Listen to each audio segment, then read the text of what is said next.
सभी साथियों को नमो बुदाय, जय भीम। आज़ाद समाज पार्टी जिला गाजियाबाद की टीम ने आज जंतर मंतर पर बहुत अच्छा कार्यक्रम जो हुआ उसमें भूमिका निभाई है। गाजियाबाद की टीम का अहम रोल रहा है। मेरे साथ जिला अध्यक्ष, जिला प्रभारी, महामंत्री, समस्त गाजियाबाद की टीम है। तो आज का जो कार्यक्रम हुआ है ये यूजीसी के लिए, उसके लिए मैं आप लोगों की चर्चा जरूर करूँगा, क्योंकि उसमें जो है हमारे साथ में जो कार्यकर्ता हैं आज़ाद समाज पार्टी के, वो किस तरीके से मेहनत कर रहे हैं, किस तरीके से वो 27 के लिए तैयारी कर रहे हैं। हमारे साथ में गाजियाबाद की टीम है, मंडल प्रभारी है। तो बहुत बहुत धन्यवाद आपका सम्मानित अधिकार को टाइम देने के लिए। हेलो दोस्तों, उधर देखिए जरा। आज की जो कार्यक्रम हुआ है ये जंतर मंतर पर, इसको किस तरीके से देख रहे हैं? हम इस जंतर मंतर पर होने वाले कार्यक्रम को पहले तो हम बता दें कि हम किस वजह से यहाँ पर आए थे। जो यूजीसी 2026 का जो हमारा भी वो आया था उसको सुप्रीम कोर्ट ने स्टे किया है, और हम जानना चाहते हैं कि स्टे क्यों किया, कि अगर वो सही था हर मायने में, तो फिर उसको स्टे क्यों किया गया जी। क्या उसमें हमारे जो अधिकार थे या हमारे साथ होने वाले अन्याय के लिए जो बातें की गई थी, क्या वो गलत थी? वो पूरी की पूरी उचित थी, और उनका कोई औचित्य नहीं बनता कि आप उसके ऊपर स्टे लिया जाए। इसी से पता चलता है कि जो हमारी वर्तमान सरकार है वो किस तरह से चीज़ों के साथ भेदभाव करती है। एक तरफ जब कोई इंसान अपने लिए, अपनी हकों के लिए सड़क पर उतरता है तो उसको दमन किया जाता है, और दूसरी तरफ जब किसी इंसान के साथ न्यायपूर्वक कोई हमारा वो आता है संविधान से संबंधित, तो उसके खिलाफ दूसरे लोग खड़े जाते हैं तो स्टे लिया जाता है। तो इससे साफ पता चलता है कि हमारा सुप्रीम कोर्ट भी कहीं ना कहीं वर्तमान सरकार के दबाव में काम कर रहा है। सुप्रीम कोर्ट तो जब से बीजेपी सरकार आई है, जब से उसी के ऑर्डर पर काम करे जा रहा है सुप्रीम कोर्ट। उन्हीं के न्यायाधीश हैं, वो बदल रहे हैं। हमारे न्यायाधीश पे जूता मारा जा रहा है सुप्रीम कोर्ट के पे।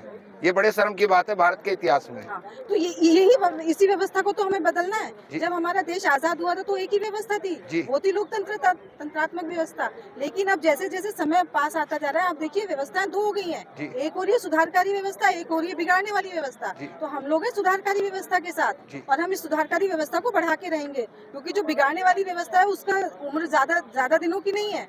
तो इस व्यवस्था को वापस लाके हमें लोकतंत्रात्मक व्यवस्था में वो करना है, शामिल करना है। क्यों? क्योंकि जो भी व्यवस्थाएं अब आगे आती रहेंगी, अगर आज हम नहीं उठ खड़े हुए, आज हमने इस टाइप के आंदोलन अगर नहीं करे, तो धीरे धीरे करके जो हमारा देश है, जो हमारी देश की जनता है, वापस एक गुलामी की तरफ जा रही है, जहाँ पे शिक्षा नहीं होगी, जहाँ पे भुखमरी होगी, जहाँ पे गुलामी होगी, और जहाँ पे स्वास्थ्य के नाम पे 0 बटा सन्नाटा होगा। हम नहीं चाहते ये सब हमारे देश की आगे आने वाली चीजों में हो। और हम लोगों ने जो ये प्रोटेस्ट किया है, ये प्रोटेस्ट हमने केवल किसी एक पर्टिकुलर कम्युनिटी के लिए नहीं किया, ये देश के हर उस नागरिक के लिए प्रोटेस्ट है जो नागरिक इस देश में रहते हुए वंचित है, बहुत सारे अधिकारों से वंचित है। वो अब उसमें चंद लोग हैं जो उठ के आ जाते हैं, वो उस लायक हैं कि वो उठ के खड़े होकर अपने हकों के बारे में बात कर सकते हैं, लेकिन हमारे हकों के बारे में कौन बात करेगा? हमारे देश के अंदर जो भी लड़ाई हो रही है उसको सबसे पहले जो स्टार्टिंग करता है वो एससी समाज करता है। ओबीसी समाज के जो है बिल्कुल भी अगुवाई नहीं करता। ऐसा क्यों है? ओबीसी समाज हमारा अभी तक जो है वो थोड़ा गुमराह था, उसको खुद नहीं पता था कि उसके साथ क्या हो रहा है। चादर के नीचे किस तरह से उसके साथ अन्याय चल रहा है उसको खुद नहीं पता था। अब हमारे एससी समाज ने, जिसके हमारे जो मसीहा हैं बाबा साहब अम्बेडकर, उन्हीं के हम कायदों पर चलकर आगे आ रहे हैं, और उनको जगाने की कोशिश कर रहे हैं कि आप अपने आप को ये मत समझो कि आपके साथ अन्याय नहीं हो रहा है। अगर वो सड़कों पर नहीं है तो वो न्याय उनका सड़कों पर नहीं हो रहा है, हमारे साथ सड़कों पर हो रहा है। हमारे साथ जो भी एट्रोसिटी होती है उसको दलित को खड़े होकर के मारा जाता है, ठीक है ना, हमारी बच्चियों के साथ दुष्कर्म किया जाता है। तो ये सारी चीजें हमारी निकल के आ रही हैं, तो उनको लगता है कि शायद इन्हीं के साथ हो रहा है, लेकिन हो उनके साथ भी रहा है, उनको पता नहीं है। उन्हीं को हम जगाने की कोशिश कर रहे हैं, और चाहते हैं वो जागे, ताकि ये सब एकजुट होकर हम लोग 15% से लड़ाई लड़ सकें। धन्यवाद आपका, बहुत बहुत धन्यवाद। जिला अध्यक्ष जी हमारे साथ हैं, अशोक सम्राट जी ने पूरी मेहनत करी, उनकी पूरी टीम ने करी है। आज का जो आप लोगों ने प्रयास करा चारों ओर से, अभी मैं चंद्रशेखर जी को भी सुन रहा था, सांसद को, तो किस नज़रिए से देख रहे हैं? क्योंकि अभी उन्होंने एक बात कही थी बहुत अच्छी, उन्होंने कहा था कि व्हाट्सएप फेसबुक पे सरकारें नहीं बनती है, अगर ग्राउंड लेवल पर काम नहीं करोगे तो सरकार नहीं बना पाएंगे हम। ये उन्होंने बिल्कुल अटल सत्य कहा था। तो आप कैसे देख रहे हैं? देखिए, इस देश के संविधान में परम पूज्य बाबा साहब ने सबको समानता का अधिकार दिया है। जी। और यूजीसी भी वही है, उसको सब समानता का अधिकार वहाँ छात्रों को भी मिले। लेकिन यहाँ के सामंतवादी लोग नहीं चाहते कि यहाँ जो ओबीसी SC ST के लोगों को ये समान अधिकार मिले। जी तो अब देश की राजधानी में ये कार्यक्रम करना इसलिए जरूरी पड़ा, और आपने देखा यहाँ हजारों की संख्या में लोग आजाद समाज पार्टी के कार्यकर्ता यहाँ इकट्ठे हुए, लेकिन यहाँ की पुलिस प्रशासन की कोई व्यवस्था यहाँ उसको व्यवस्था बनाने में नहीं थी। आपने यहाँ देखा पूरे एक भी पुलिसकर्मी यहाँ व्यवस्था को सुधारने में नहीं था। नहीं ये सरकार की मंशा पता चलती है इससे, उससे पता चलता है ये सरकार यहाँ ओबीसी SC ST को और माइनॉरिटी को दबा कर रखना चाहती है। सरकार को हटाया कैसे जाए, क्योंकि समाज तो 2-3 जगह बट चुका है। हाँ जी, आपका क्या कहना है? सरकार ऐसे नहीं हटेगी जी। पहले हम सबको एकजुट होना होगा, SC ST OBC मुस्लिम को मेहनत करनी होगी, गांव-गांव जाना होगा, गली-गली जाना होगा जी, आपस में मेलजोल करना होगा, तब इस भ्रष्ट तानाशाह सरकार को हटना पड़ेगा। बातों में सरकार नहीं हटती है, लेकिन हमारी आज़ाद समाज पार्टी काशीराम और उसका हर एक कार्यकर्ता पूरे प्रदेश में जी जान से जुटा हुआ है, और इसका जो आपको दिखाई देगा वो पंचायत चुनाव में भी दिखाई देगा इसका असर, और आगे आने वाले 2027 विधानसभा चुनाव में प्रदेश में इसका स्पष्ट असर दिखाई देगा।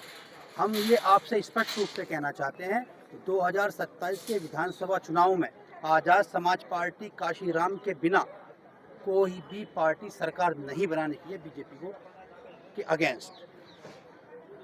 आप महामंत्री हैं गाजियाबाद के, और आपका जो काम है वो भी ग्राउंड लेवल का है, तो किस तरीके से गाजियाबाद या और गाजियाबाद की जो हवा चलती है वो पूरे देश के अंदर चलती है, गाजियाबाद से ही पूरी राजनीति पूरे देश के अंदर सबसे पहले गाजियाबाद से चलती है। तो किस तरीके से मेहनत करके प्रयास करेंगे? सिकंदर चंद्रशेखर जी ने कहा भी है कि भाई ग्राउंड लेवल पर काम करोगे तो ठीक है, नहीं व्हाट्सएप फेसबुक पे सरकारें नहीं बनती है। देखिए, आपके माध्यम से मैं आपके लिए बहुत बहुत धन्यवाद करता हूं पत्रकार महोदय जी कि आपने ये बात हमसे पूछी है, तो इसका जवाब भी मिलेगा।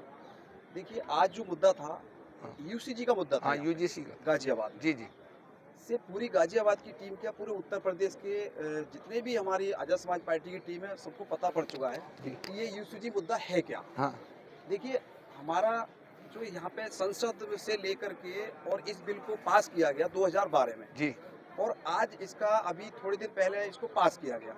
उसके बाद में जो हमारा संसद का मुद्दा लेकर के सरकार ने ही तो उसके लिए UCG के लिए पास किया था जी, कि उसमें क्या है कि 75% लोग जो है बैठे हैं संसद भवन से लेकर के और सुप्रीम कोर्ट तक और हाई कोर्ट तक। वहाँ पे हमारा कोई आदमी नहीं है, वहाँ पे कोई भी हमारा SC का जज सुप्रीम कोर्ट में ऐसा कोई जज नहीं है जो कि अपने हाथ में पावर लेकर के और उस काम के लिए कर चुके, क्योंकि 75% लोग 80% लोग उस पर कब्जा करे बैठे हैं जी। वो 24 घंटे के अंदर अगर हमारा ये जो बिल आता है और 24 घंटे से पहले उस पर स्टे हो जाता है जी। ये कितनी दुर्भाग्य की बात है। आपको मैं एक बात बताऊं, वो दुर्भाग्य नहीं है, वो ये सब जो है ये काल्पनिक है, दुर्भाग्य है।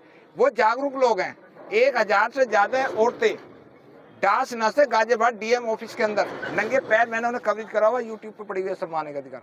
जनरल समाज की औरतें DM के ऑफिस में बढ़ गई थी कि या तो इसे खाली करवाओ, नहीं धर्मेंद्र प्रधान की कोठी में से हम खुद में आग लगा लेंगे। हमारी कितनी महिलाएं आ रही हैं, हमारे कितने अफसर आ रहे हैं जगाने के लिए। देखिए, अब क्या है, आजाद समाज पार्टी जाग चुकी है जी, और ये हमारी बहन जी ने थोड़ा सा प्रयास किया था लेकिन वो प्रयास फेल हो चुका है जी। बहन जी तो समर्थन में उसके खुले हाँ, वो समर्थन में है। और अब हमारे सांसद जी चंद्रशेखर एडवोकेट साहब अब हमारे मैदान में आ चुके हैं। हाँ। और इसके लिए हम जड़ से उखेड़ के फेंकेंगे सरकार के लिए, और ये जब तक हम सरकार को इसको नहीं उखेड़ देंगे, जब तक हम शांति से नहीं बैठेंगे। हर गांव में, हर क्षेत्र में, हर जिला में, हर मंडल में ये हम काम हमारे को करना होगा, हर आदमी के जागरूक करना होगा और इस बीजेपी सरकार को हमें हराना होगा, जब ही हम कामयाब इसमें होंगे। और पूरी शिद्दत के साथ, मेहनत के साथ हम काम करेंगे इसमें। आजाद समाज पार्टी का जो इतना हमारा हौसला बढ़ाएंगे कि आने वाले टाइम में हमारा 2027 का चुनाव है कि हमारा जो यूपी का CM होगा वो भाई चंद्रशेखर आजाद होगा।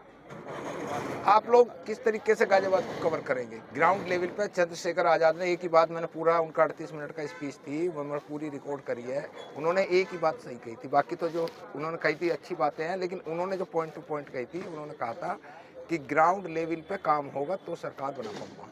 देखिए, अभी 9 तारीख में जो गाजियाबाद में मेरठ मंडली की समीक्षा हुई, हाँ जी, हाँ जी, सफल रही है वो आपकी। उसकी तैयारी में हम वहाँ लगे हुए थे, रोड पे हम झंडे हम वहाँ पर तैयार कर रहे थे। तो वहाँ आने जाने वाले लोगों ने ये पूछा कि भैया क्या भाई चंद्रशेखर सांसद जी आ रहे हैं क्या? तो इस तरह की तैयारी हमने वहाँ पे की है।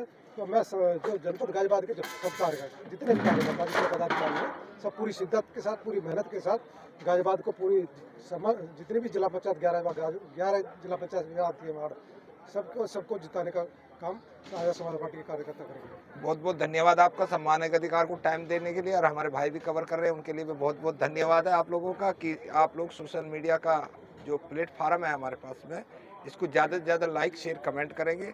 और मेरी तरफ से नमो बुद्धाय, जय भीम। कल फिर मिलेंगे इसी बात कर रहे थे, तो मैं तो ये मानता हूँ कि सुप्रीम कोर्ट केंद्र की जो भाजपा सरकार है उसके पिंजरे का तोता बन गई है, और जो वो कहलवाना चाहते हैं वो सुप्रीम कोर्ट कह रहा है, इसलिए अब उसको भाई सरकार के नुमाइंदे उसमें जाके बैठ रहे हैं, उनका आखिरी डिसीजन होता है। सुप्रीम कोर्ट के जो चीफ होते हैं उनका ज़्यादा से ज़्यादा कार्यकाल 4 दिन, 6 दिन, 1 हफ्ता, उनको महत्वपूर्ण डिसीजन दिया जाता है। इससे पहले जो थे, जो गवई साहब थे, उससे पहले जो थे वो उधर डिसीजन दे रहे हैं अयोध्या का, तीसरे दिन राज्यसभा सांसद। सुप्रीम कोर्ट इसलिए स्थापित किया गया था कि अगर सरकार अपनी मनमानी करेगी तो सुप्रीम कोर्ट यानी सुप्रीम, हाँ, देश में सबसे सुप्रीम अदालत, जी जी, तो वो सरकार पर हस्तक्षेप कर सकती है। लेकिन यहाँ तो उल्टा हो रहा है, सुप्रीम कोर्ट सरकार पर हस्तक्षेप नहीं करेगी, सरकार सुप्रीम कोर्ट पर हस्तक्षेप करती है। कानून बनाने का जो अधिकार है वो MP MLA को है, सुप्रीम कोर्ट को केवल लागू करना है।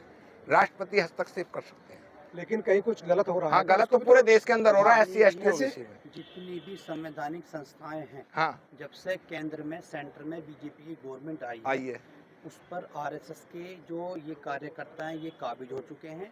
देश में संविधान कहने को है लेकिन लागू नहीं है जी।